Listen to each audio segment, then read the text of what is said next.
Thank you, Stephen. Thank you, Mr. President. Ladies and gentlemen, welcome to the 13th Dialectical Symposium of the World Philosophical Forum. The World Philosophical Forum remains hopeful that its gentle beams can illuminate a path for politics, for society, by providing a route away from social dementia in the direction of survival of mankind on Earth. Our hope remains eternal as the glorious classical Greek past. Philosophers may fall short of a social civic role, but not philosophy. Greece falls short in its promotion and support of classical philosophy. Let me first say that the World Philosophical Forum sees ancient Greece as the bright dawn of Western civilization and an infinite historical source of knowledge, inspired and inspiring, an eternal flame. In our world moving towards a catastrophic brink, it appeals, and once again, to the international community to heal and restore our world by embracing civic education, and calls upon the peoples of the world to foster a greater sense of global citizenship. The World Philosophical Forum, let me add, continues to reinvigorate the concept of global citizenship, promotes civil lifelong education for all, and to reduce ignorance and corruption as a means of transforming the population on Earth into a well-educated, enlightened, and integrated body. In parallel, it works to make planet Earth a more peaceful habitat by slowing down the ongoing onslaught and minimizing threats to the environment. One urgent notice that can be found on the platform of the World Philosophical Forum reads, "Inhabitants of the Earth, get ready.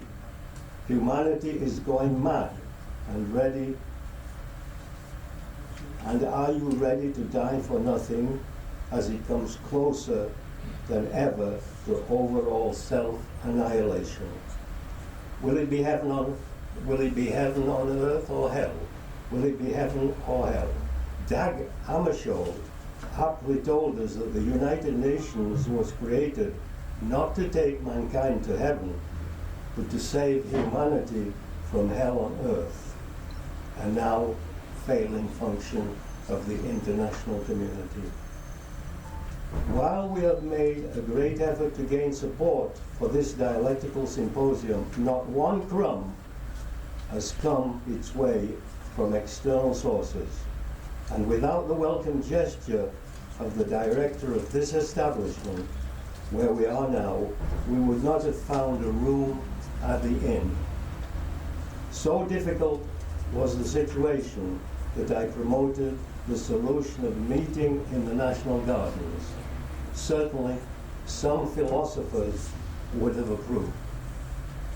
One important message that comes to us for the 13th symposium comes from Nicholas Harger, a writer, a poet, a philosopher, and our special envoy to the United Nations and chairman of the Supreme Council of Humanity.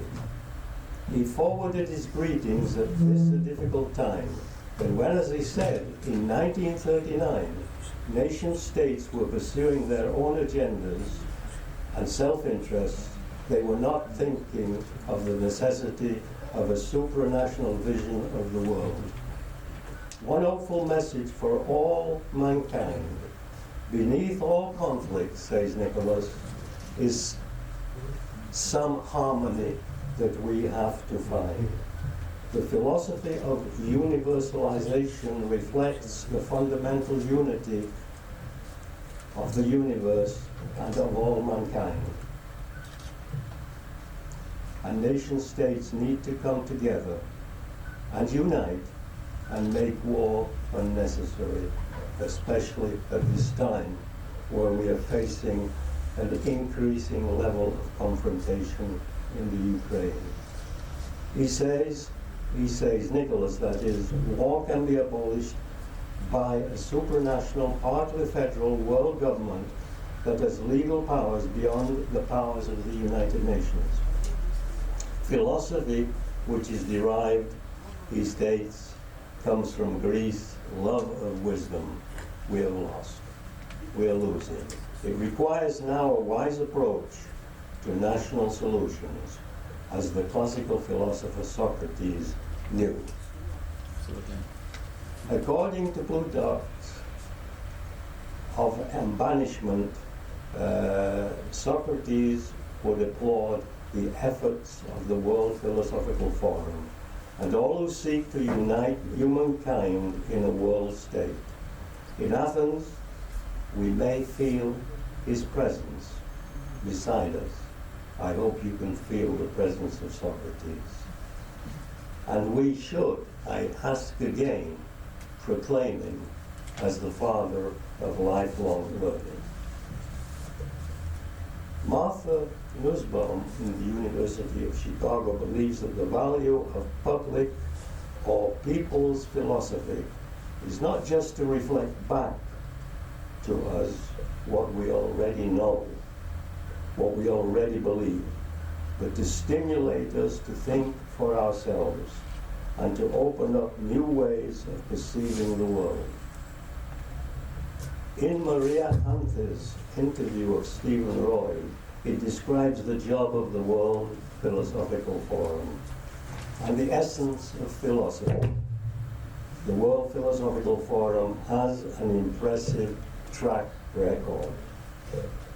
Today, at the time of the 13th World Philosophical Forum, there can be no Greece without philosophy, and Greece must be united and free, upright, direct, straightforward, and prosperous, enlightened, glorious, a bringer of light, respected, recognized, and just. This, according to Paris Katsivelos. UNESCO once pointed to a better imagined world and introduced World Philosophy Day in 2002. 20 years on, it is still imagined. Today, without the wisdom of philosophy, there will be no retreat from the brink, which is being described by the Secretary General of the United Nations, Gutierrez.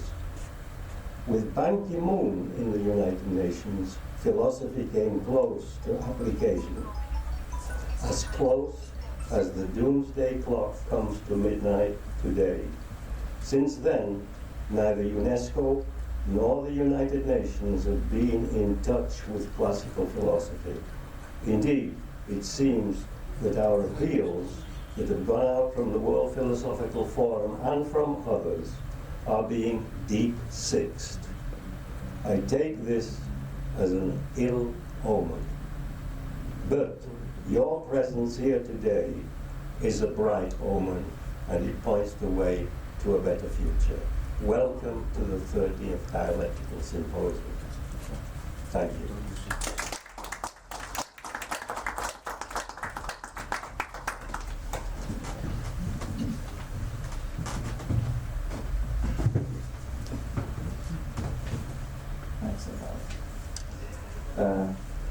Ξαναφέρνω το βήμα, όχι για να σας κουράσω πάλι με τα λόγια, αλλά έχω την εντύπωση ότι θα χρειαστεί μιας περιληπτική μετάφραση ή κάνω λάθος. Χρειάζομαστε μια μετάφραση στα ελληνικά περιληπτική, αυτό που είπε ο συνάδελφος Jeffrey Levett. Ναι, ωραία.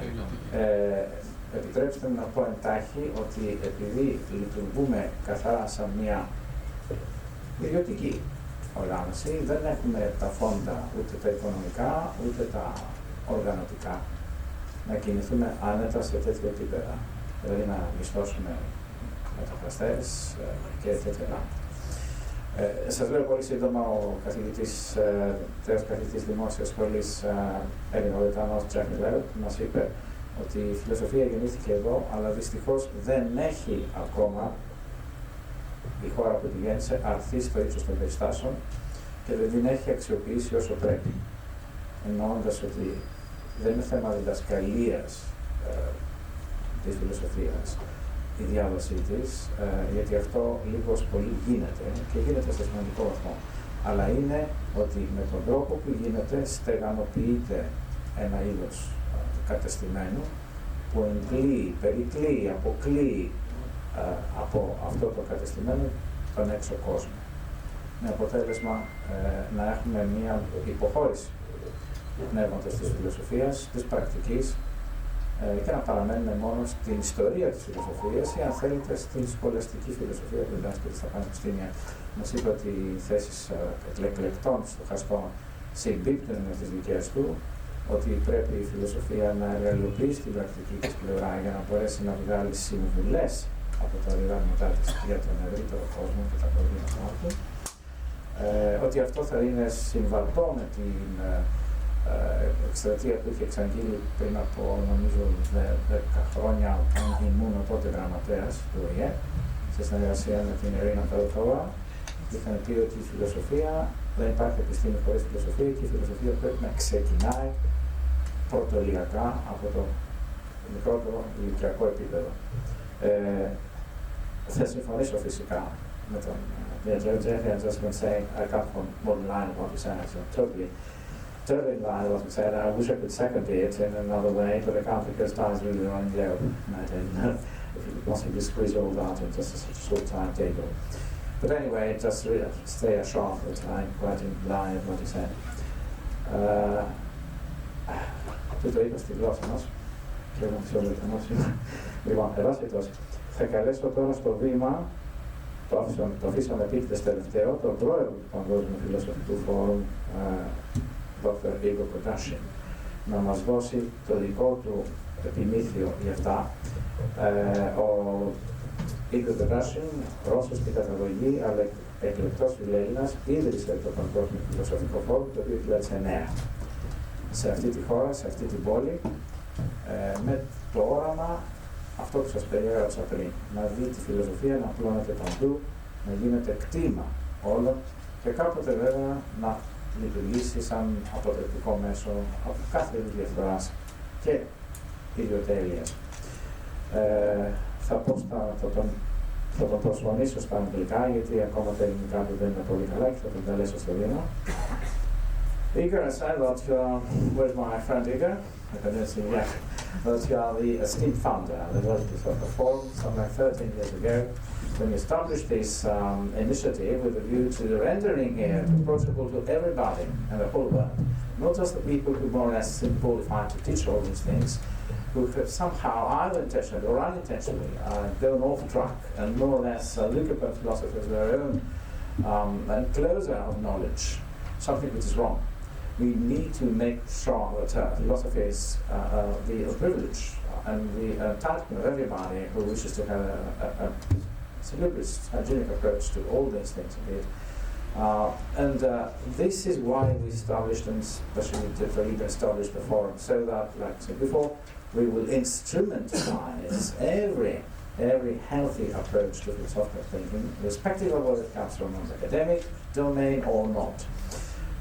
We are here to raise an individual over any kind of religious, racial, cultural prejudice, and therefore shaping what we call the world citizenship, which is our main vision. The world citizenship which will more or less be shaped by people who put the overall, the world's overall interests and stake above their own, and they will more or less then in this way avert the doomsday of humanity, a doomsday which seems very close at this time. So I call to the floor my dear friend, Professor Kodashin, and I'd like you, dear Rico, to give us your lights about this in your own very special way. Dr. Rico, please.